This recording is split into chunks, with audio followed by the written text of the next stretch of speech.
हम सबों को अनुग्रहित करें। भारत माता की, भारत माता की। कटिहार के ई पावन धरती के हम नमन करिए છીએ। आंचकिल साहित्यकार अनूपलाल मंडल, अमर शहीद ध्रुव कुंडू के धरती पर अहाँ सबके अभिनंदन करे છીએ।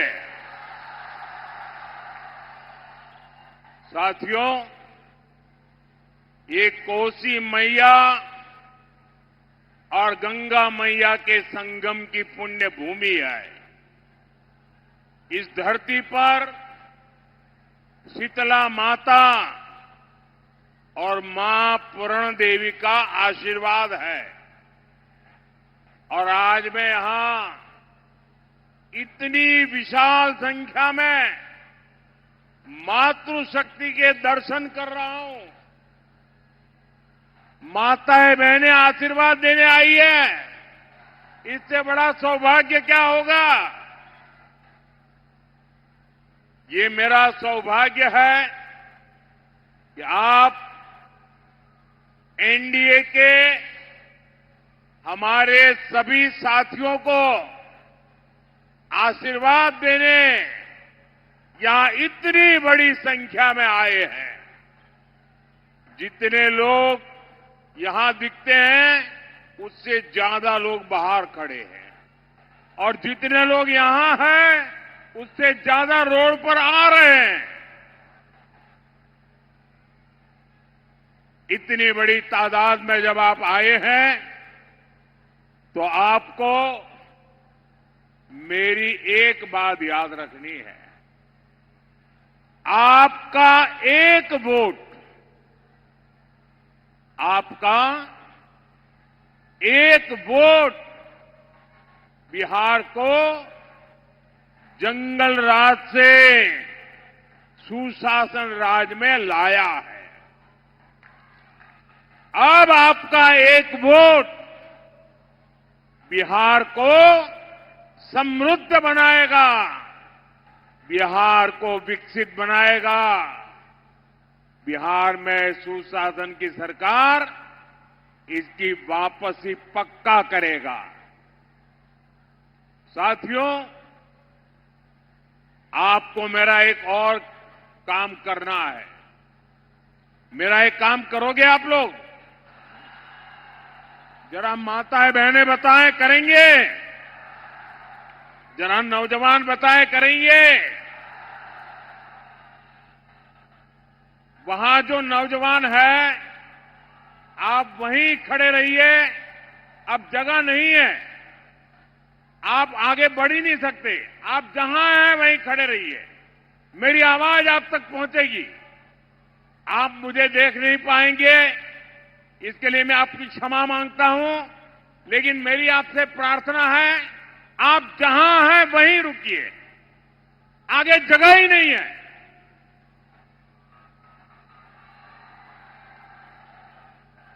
मेरा एक काम करोगे? जरा हाथ ऊपर करके बताइए, करोगे?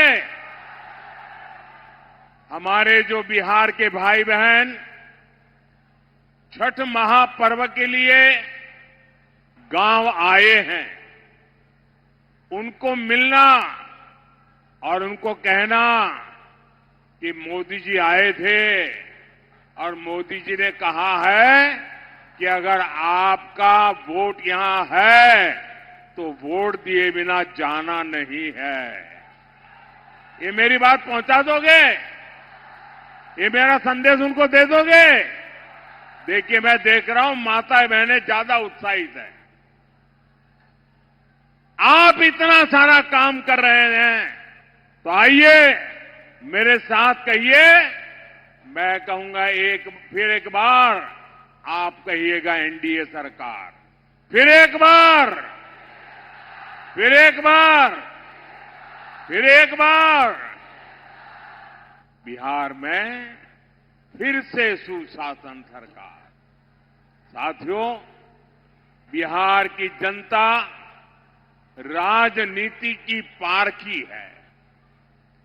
जो कहा जाता है बिहार की जनता उससे आगे की बात समझ जाती है। आप आरजेडी कांग्रेस के जरा पोस्टरों को देखिए, जो सालों साल तक यहां मुख्यमंत्री रहे, जो बिहार में जंगल राज लाए, उनकी तस्वीरें पोस्टरों में या तो गायब है या तो एक कोने में छोटी सी तस्वीर रखी है, दूरबीन से भी दिखती नहीं है। अब मुझे बताइए भाई, जो इतने बड़े उनके लिए नेता थे, जिनके परिवार के सारे लोग चुनाव के मैदान में हैं, और फिर ये छुपा छुपाई क्यों हो रही है? अरे अपने पिता का नाम बोलने में, छुपाने में शर्म क्यों आ रही है? वो कौन सा पाप है जिसको आरजेडी वालों को बिहार के नौजवानों से छुपाना पड़ रहा है? साथियों, आपने एक और चीज भी नोटिस की होगी, इन लोगों के पोस्टरों में कांग्रेस लगभग गायब है। आरजेडी ने कांग्रेस को कट्टा दिखाकर मुख्यमंत्री का उम्मीदवार भी घोषित करवा लिया, और अब कांग्रेस को उसकी हैसियत भी दिखाई जा रही है। कांग्रेस के जो नामदार कुछ हफ्तों पहले तक बिहार में बड़े बड़े दावे कर रहे थे, उनकी तस्वीर और दावे दोनों को पोस्टर में से भी और घोषणा पत्र में भी आरजेडी ने बोना बना दिया है, बोना बना दिया है। आजकल आप ये भी देख रहे होंगे कि जो वादे, जो घोषणाएं आरजेडी के नेता कर रहे हैं, कांग्रेस के लोग ही उन पर विश्वास नहीं कर रहे हैं। जब मीडिया के लोग कांग्रेस के नेताओं में उनके मुंह में उंगली डाल डाल करके बुलवाते हैं, मीडिया वाले बार बार पूछते हैं, घोषणा पत्र बताइए भाई, क्या बताना चाहते हो?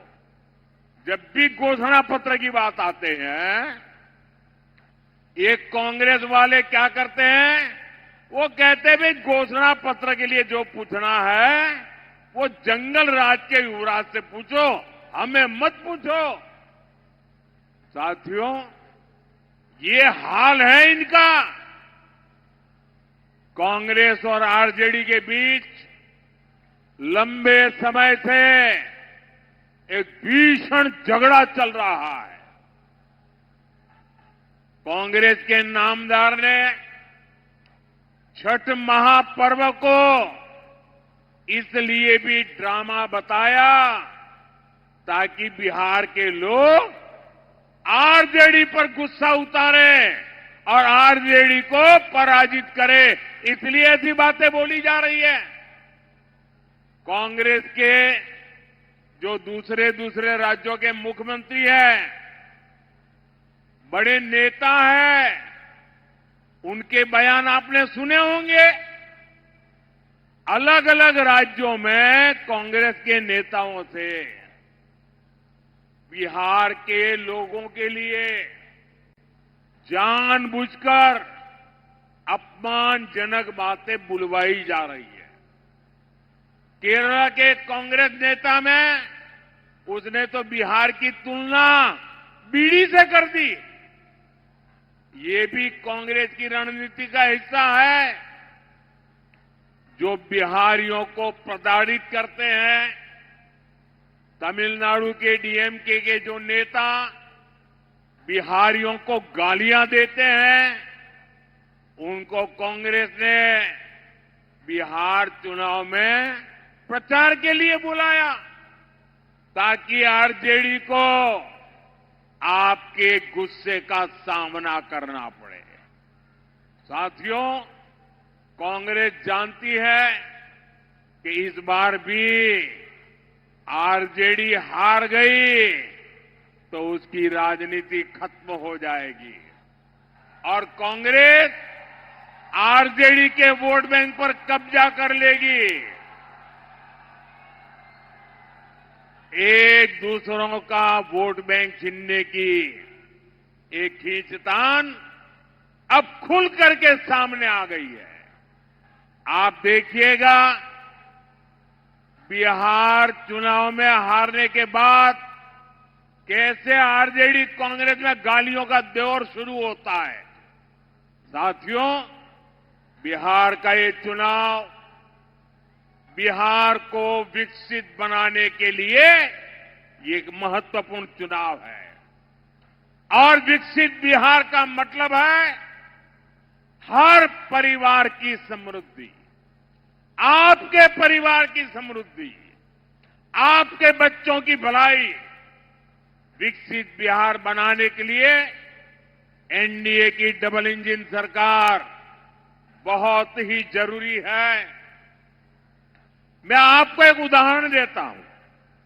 आप भी जानते हैं कि केंद्र सरकार देश के हर राज्य में गरीबों के लिए पक्के घर बनाने के लिए मदद करती है, लेकिन जहां जहां एनडीए की सरकार है वहां तो घर बनाने का काम तेजी से चल रहा है, लेकिन जहां कांग्रेस की सरकार है या कांग्रेस के साथियों की सरकार है, वो इस पूरी योजना को डिब्बे में बंद करके बैठ गए हैं। गरीबों के लिए घर बनने नहीं देते हैं। उनको लगता है कि गरीबों के लिए घर बनेगा तो ये तो मोदी का जय जयकार करेंगे और इसलिए कांग्रेस की सरकारें गरीबों को घर बनने नहीं देती है और इसलिए गरीबों के घर बनाने के लिए भी, पक्के घर बनाने के लिए मुझे आपके आशीर्वाद चाहिए, मेरे साथियों को लिए आशीर्वाद चाहिए। आप देखिए,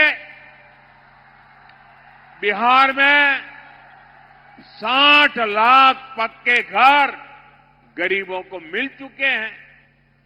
यहां कटिहार जिले में ही करीब 1 लाख गरीबों को पक्के घर मिले हैं। यानी डबल इंजन सरकार तेजी से गरीबों को पक्के घर बना रही है। साथियों, ऐसे ही बिहार के किसान को भी डबल इंजन सरकार का डबल लाभ हो रहा है। केंद्र सरकार हर साल 6,000 रुपये सीधे किसान के बैंक खाते में जमा कर रही है। अब बिहार एनडीए ने इसमें 3,000 रुपये और जोड़ने की घोषणा की है। यानी यहां जब फिर से एनडीए की सरकार बनेगी तो बिहार के किसानों को कुल 9,000 रुपया मिलने वाले हैं। साथियों, हमारी बहनों बेटियों को भी डबल इंजन सरकार डबल शक्ति दे रही है। नीतीश जी ने अगर बेटियों को साइकिल दी तो मोदी ने बेटियों को ड्रोन पायलट बनाने की योजना बनाई। नीतीश जी ने जीविका दीदियों के रूप में बहनों को सशक्त किया तो मोदी लखपति दीदी के रूप में बिहार की लाखों बहनों को लखपति बनाने में जुटा है। केंद्र की मुद्रा योजना से बिहार की लाखों बहनों को स्वरोजगार के लिए बैंक से मदद मिल रही है। वहीं नीतीश जी के नेतृत्व में मुख्यमंत्री रोजगार योजना से बिहार की बहनों के खाते में 10-10 हजार रुपये पहुंच रहे हैं। अभी तक 1,40,00,000 बहनों के खाते में पैसा आ चुका है। साथियों, डबल इंजन की एनडीए सरकार का एक बहुत बड़ा फायदा है।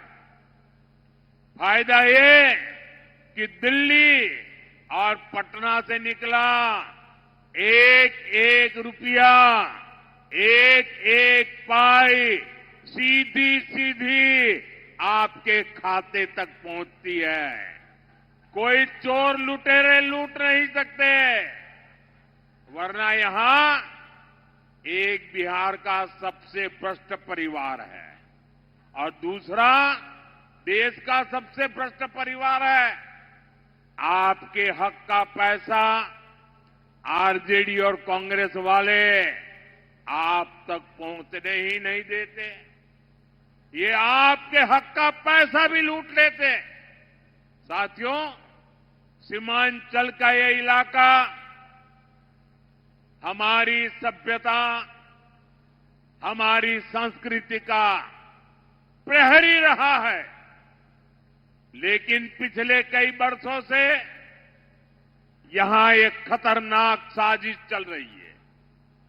ये साजिश घुसपैठ की है।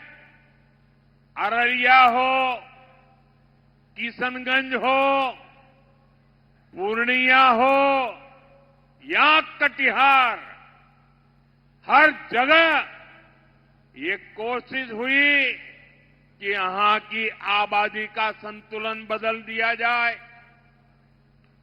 कुछ वोट पाने के लिए आरजेडी और कांग्रेस बिहार को खतरे में डाल रहे हैं। आपके बच्चों के भविष्य को खतरे में डाल रहे हैं।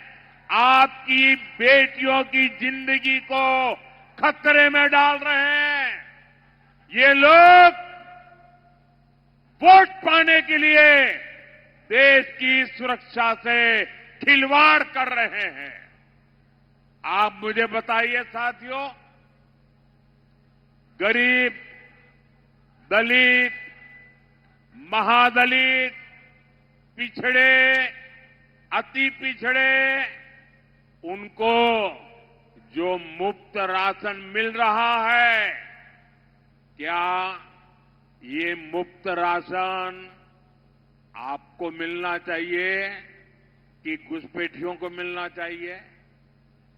क्या घुसपैठियों को मिलना चाहिए? क्या घुसपैठियों को मिलना चाहिए? क्या आपके हक का अनाज घुसपैठियों को दे देना चाहिए? क्या आपका चूल्हा जलना चाहिए कि नहीं जलना चाहिए?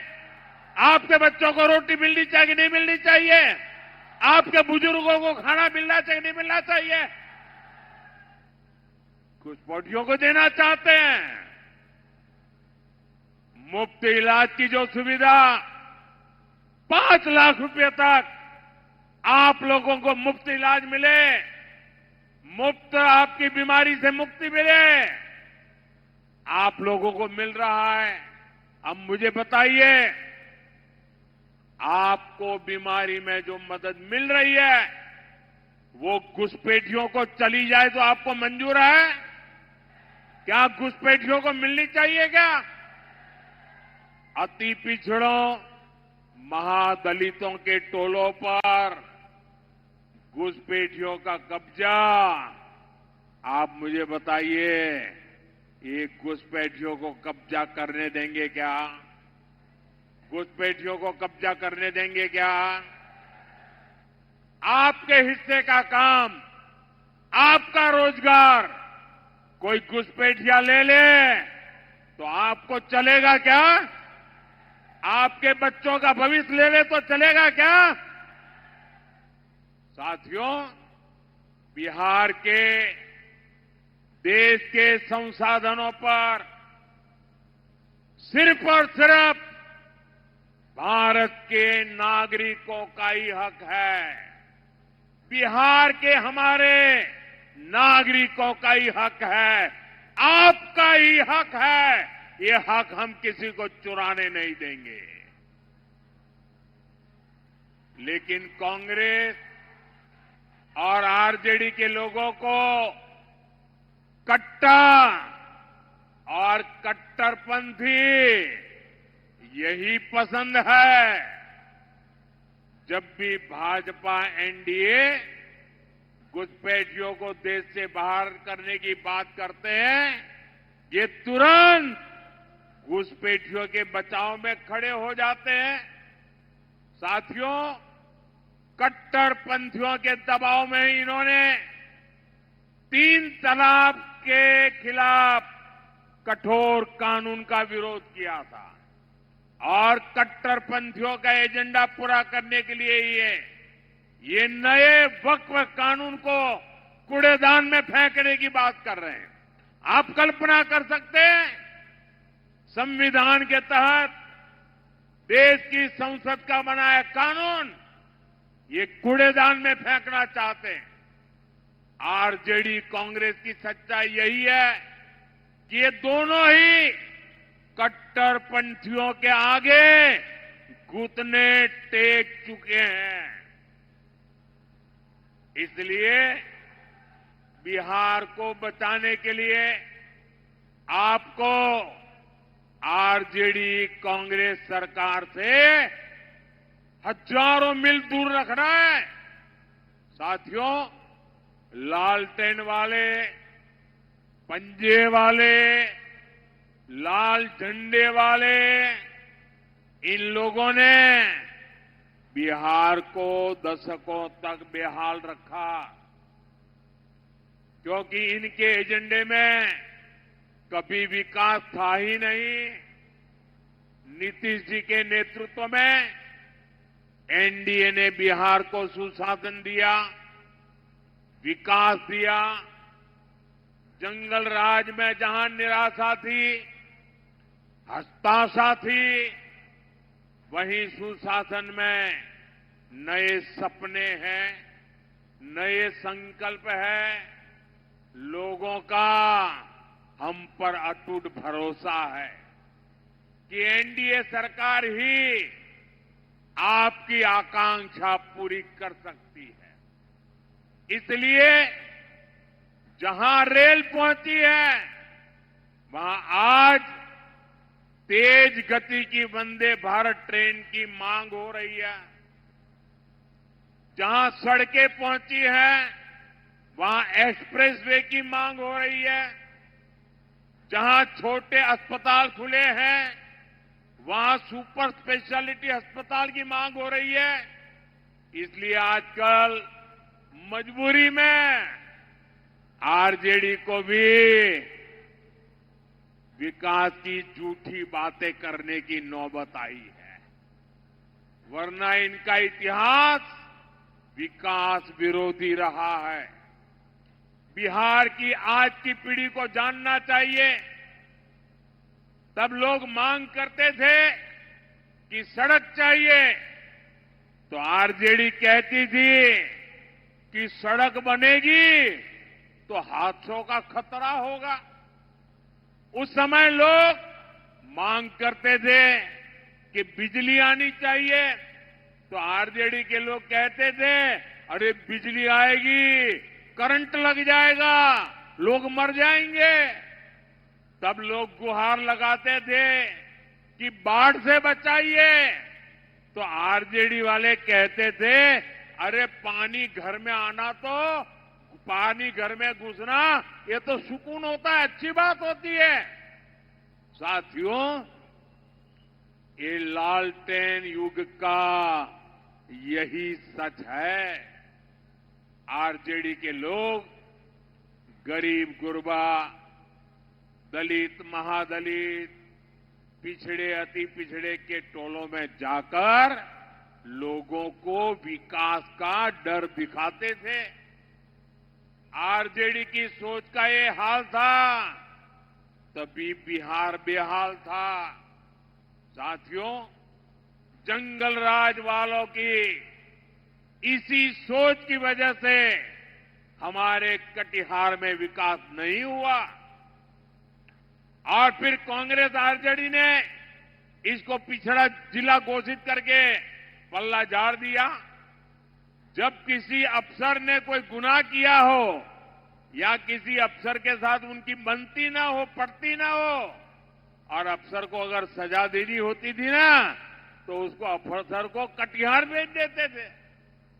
साथियों, जब 2014 में आपने मोदी को अपनी सेवा का मौका दिया तो मैंने तय किया कि आपको ऐसे मुश्किलों में नहीं रहने दूंगा। इसलिए हमारी सरकार ने कटिहार को पिछड़े जिले से निकाल करके आकांक्षी जिला घोषित किया। यह मिशन मोड पर विकास के काम शुरू किए। आज यहां हाईवे का, रेलवे का जाल बिछ रहा है। यहां पड़ोस में जिस पूर्णिया को काले पानी की सजा मिली हुई थी, अब यहां एयरपोर्ट बनने से इस पूरे क्षेत्र को, सीमांचल को बहुत फायदा हो रहा है। साथियों, ये चुनाव बिहार के नौजवानों के लिए बहुत महत्वपूर्ण है।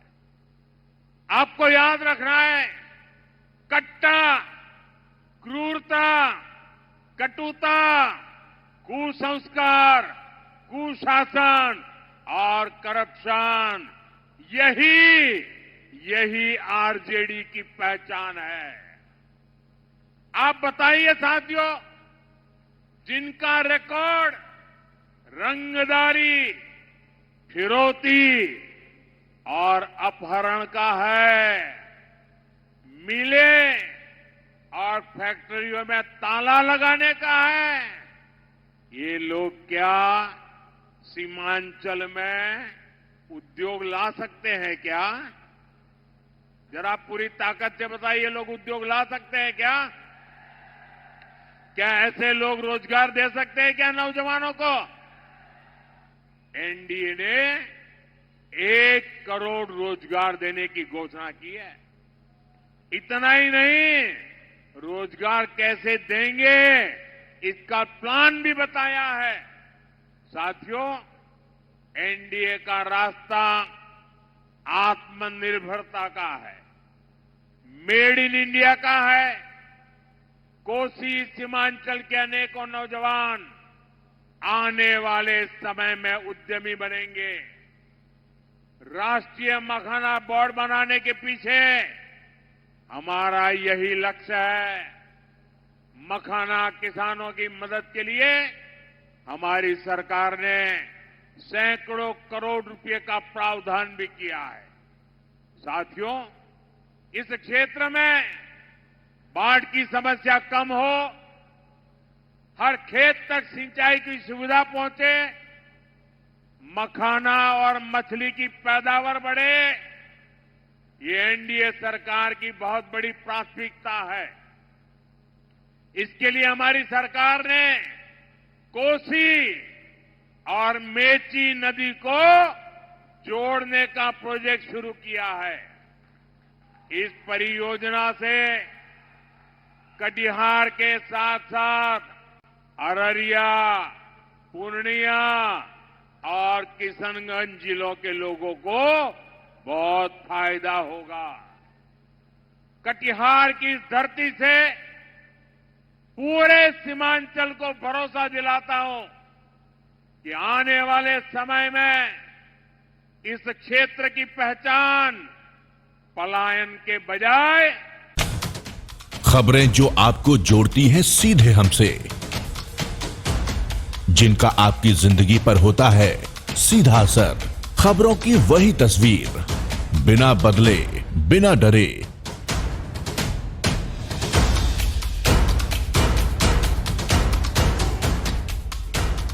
सच का जज्बा लिए सच दिखाते हैं हम,